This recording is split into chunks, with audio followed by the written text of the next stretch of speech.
Greetings, vinyl community.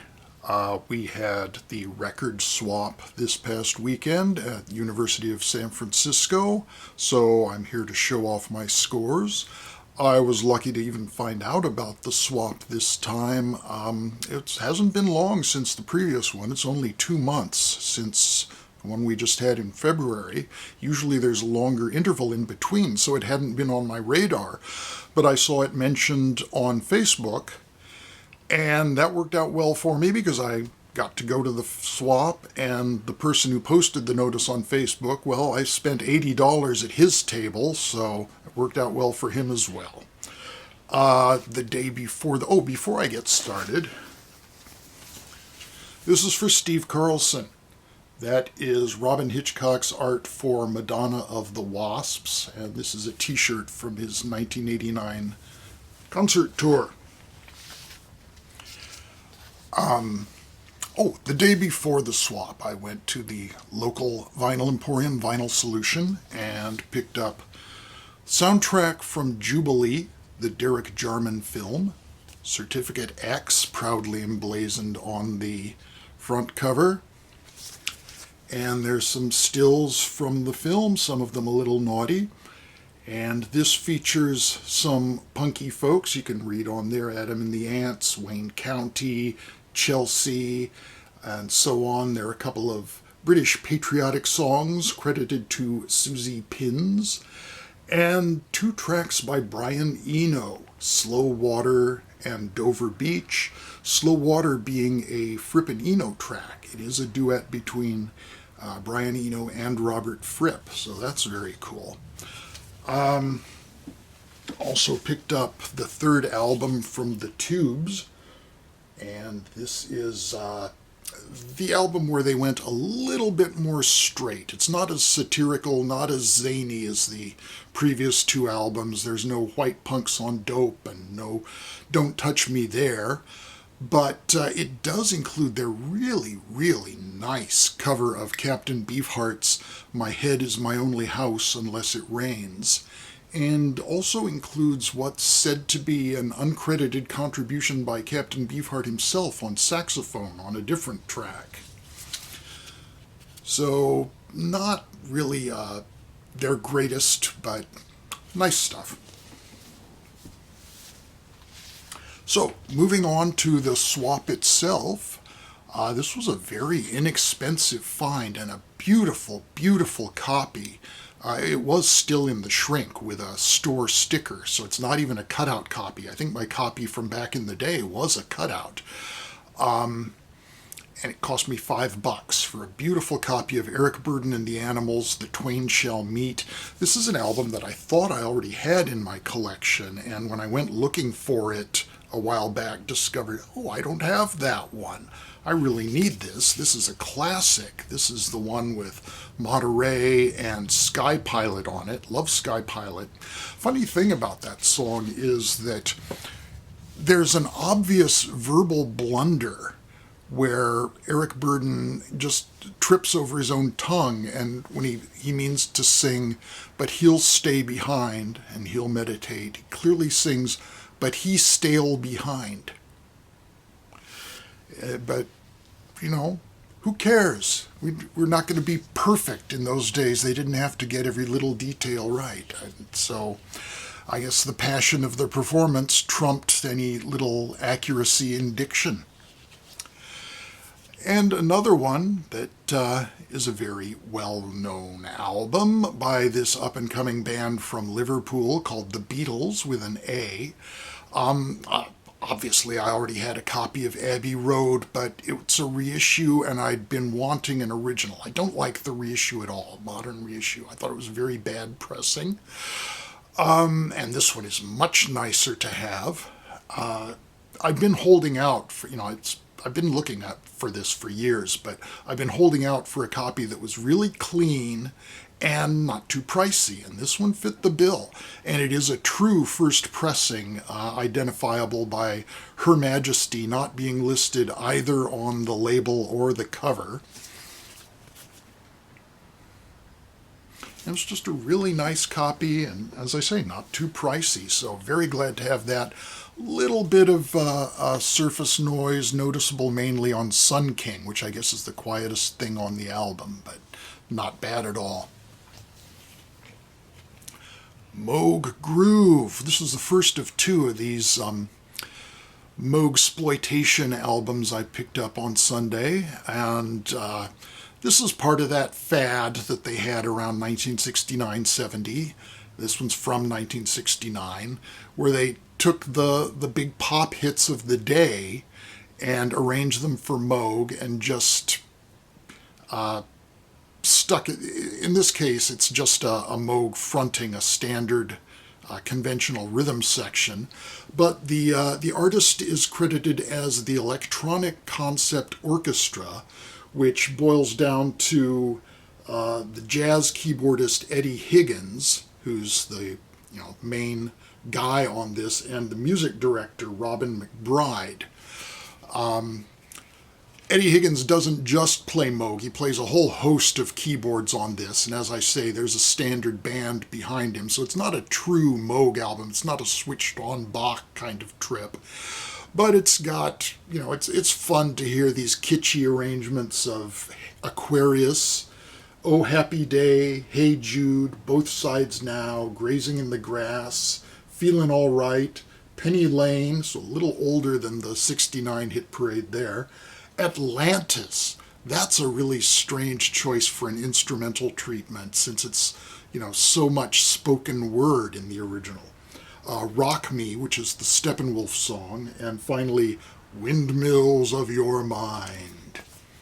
This was the first of 3 albums credited to the Electronic Concept Orchestra.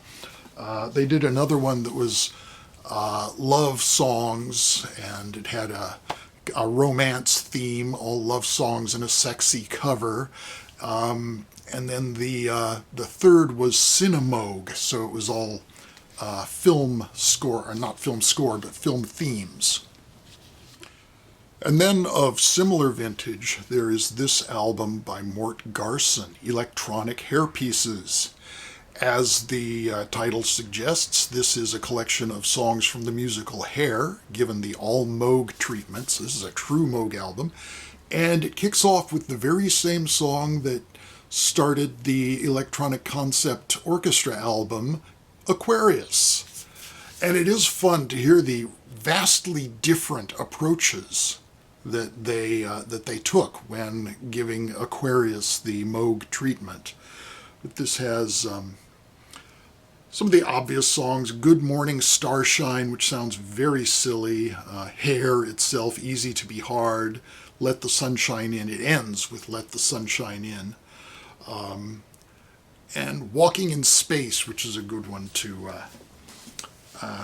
give an instrumental treatment to. I think Quincy Jones did an interesting version of that.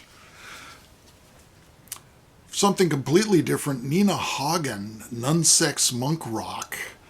Great solo album by Nina with her absolutely horror show vocals and a crack band behind her. She's got Alan Schwartzberg on drums, Chris Spedding on guitar, and of all people, Paul Schaefer on synthesizer. Excellent album. Is it punk? I don't know, but it's quite something.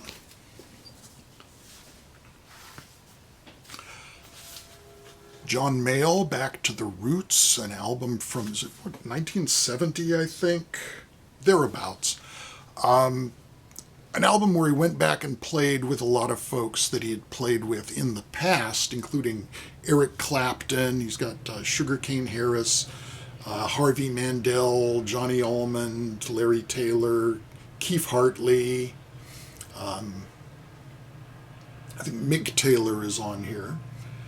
So he's got some of his guitar heroes who went through his school, so to speak, and graduated to become big stars in their own right. This has its nice little book with photos of the sideman and The song lyrics are in here somewhere. It's a beautiful copy, except for this one tear at the bottom of this page. And the funny thing about this album is that you see this around a lot. It's very substantial, very thick. It's on, the cover is made of this thick cardboard, and it's got that thick booklet inside that's printed on nice heavy stock. And the records themselves are paper thin. Real wibbly wobbly. It's that Dynaflex syndrome, I think. I'd actually kind of had my eye out for two other John Mayall albums. His albums are so common. You see them all over the place. And I had in mind finding The Blues Alone and Empty Rooms. And I saw both of those at the store in San Francisco, and they were both a little pricier than I expected to pay for those. I'll find them cheaper somewhere else. Like I say, they're around a lot. But that one I saw and said, well, I've been meaning to get that for a long time, so that I did. Odetta. This was from a dollar box at the record swap. This is a 1963 reissue of 50s Performance. Odetta and Larry. And the album is possibly sometimes called Tin Angel, which is the name of the club where some of it was recorded. And this is a really nice, got the original Fantasy inner sleeve. And it is red vinyl pressing. Not in perfect condition, but it plays nicely enough. It's funny to hear Odetta, who has such gravitas, such a magnificent voice and delivery and a solemnity about what she does, singing something like The Frozen Lager, which is just a total goof of a song. And she sings it so straight.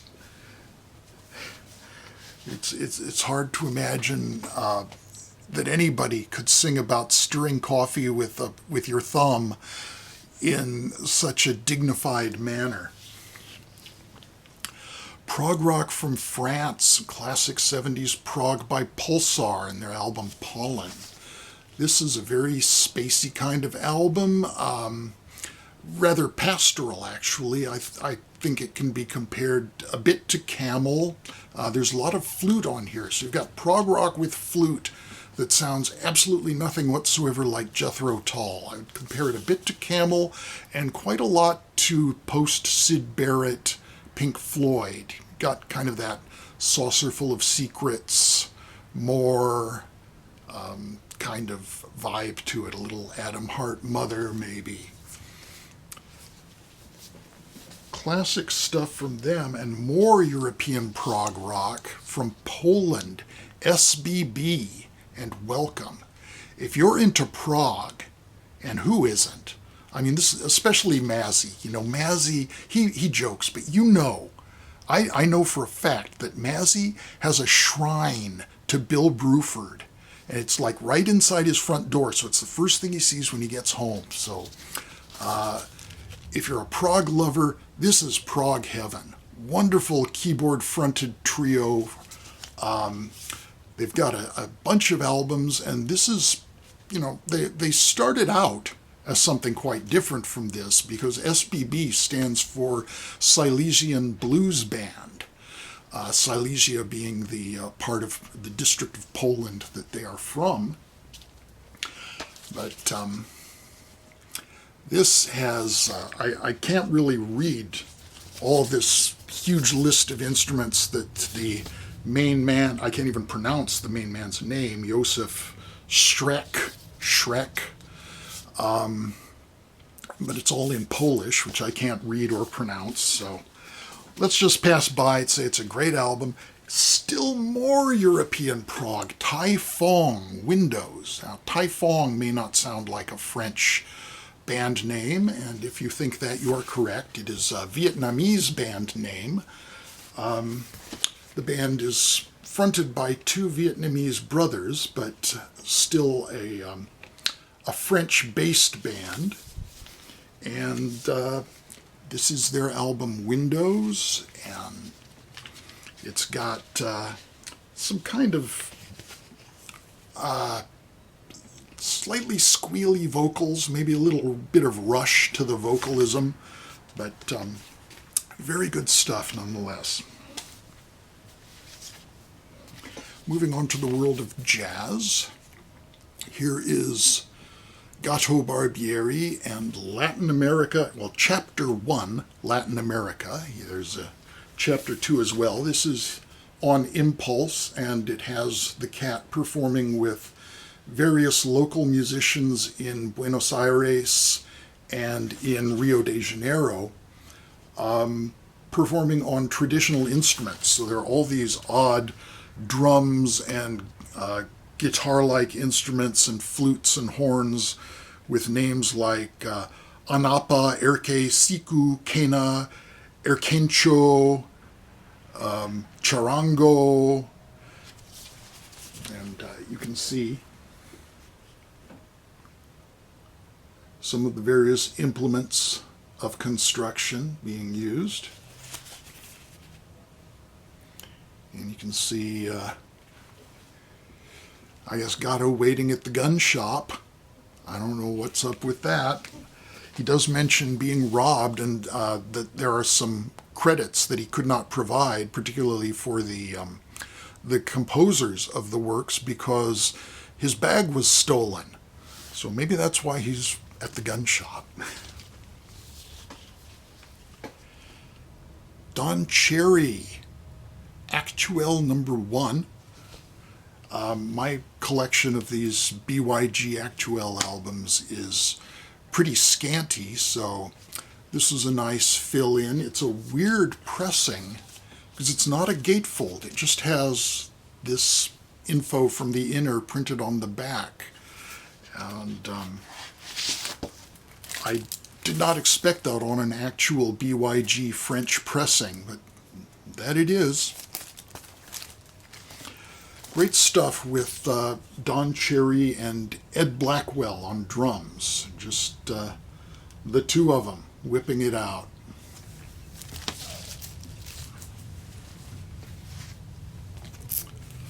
On Impulse, John Coltrane Ballads. This is one that's been missing from my collection. I think I now have all the Coltrane albums on Impulse that were released during his lifetime, except the Johnny Hartman one, which I do not ever see around. I mean, there are reissues, I think, around, but don't see the real thing. So, of course, this is softer material, as the title implies, but still it's the classic Coltrane quartet, so Elvin Jones, McCoy Tyner, and Jimmy Garrison. Wonderful music. Does not sound great on my system. I don't know if it's because I'm not playing it with a mono cartridge, but boy, there is distortion on the cymbals. It sounds pretty horrible. I wonder if because it's a very, very clean copy. I mean, look at this cover. It's a really nice cover. This is an original mono copy.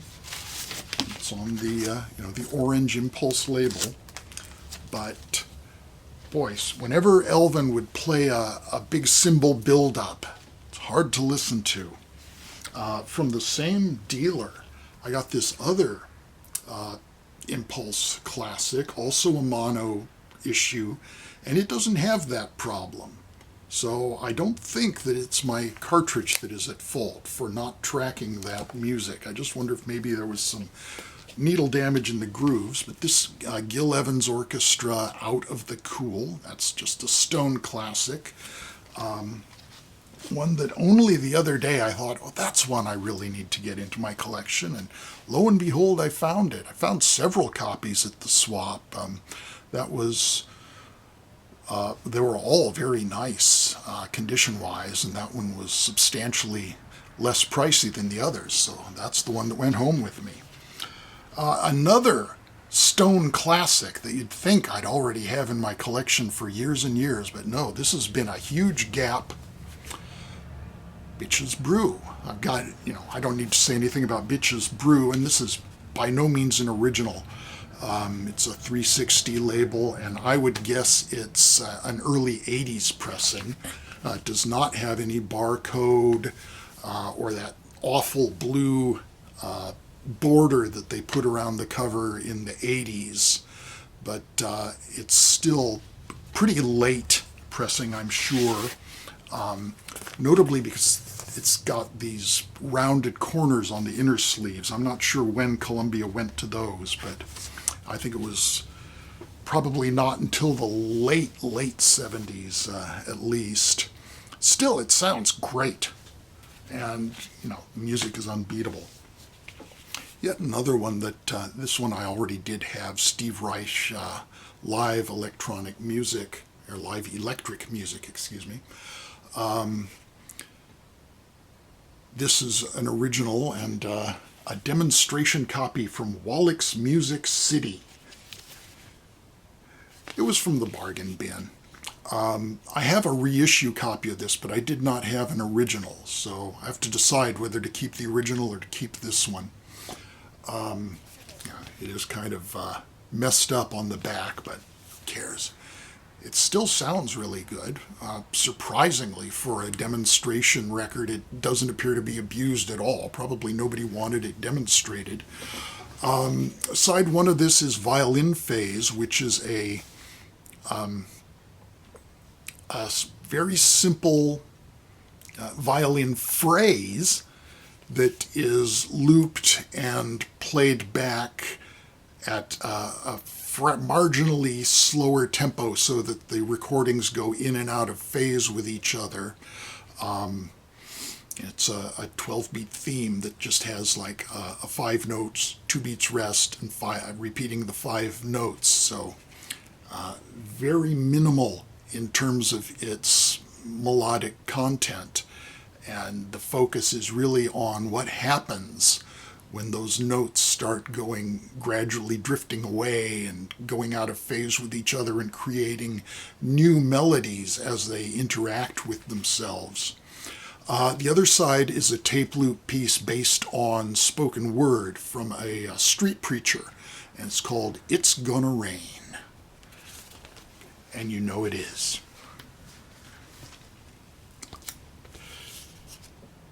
This was another, I just paid $1 for it just because I've always really liked this cover. Rimsky-Korsakov, and that's an unusual spelling of his name. I don't think I've ever seen that on any other record. Scheherazade, one of my favorite pieces of traditional, romantic, 19th century classical, big orchestral showpiece warhorse type music. Finally, one more that was already in my collection, but it was cheap and I couldn't leave it behind. Karl-Heinz Stockhausen, Gesang der Jünglinge, the Song of the Youths, plus Kontakte, the version that's purely electronic. He wrote versions that were both purely electronic and one that's for electronics with live instruments. Really classic work of electronic music, particularly the Gesang der Jünglinge. And I just need to compare this with my existing copy, which I know has a problem or two, and see if this is better, which one I should keep. I did spend like a couple of hours removing stickers from this that were very intransigent that I finally got rid of. So that's it. Thank you very much for watching. Be well. Talk with you again soon. Buy my records. Take care.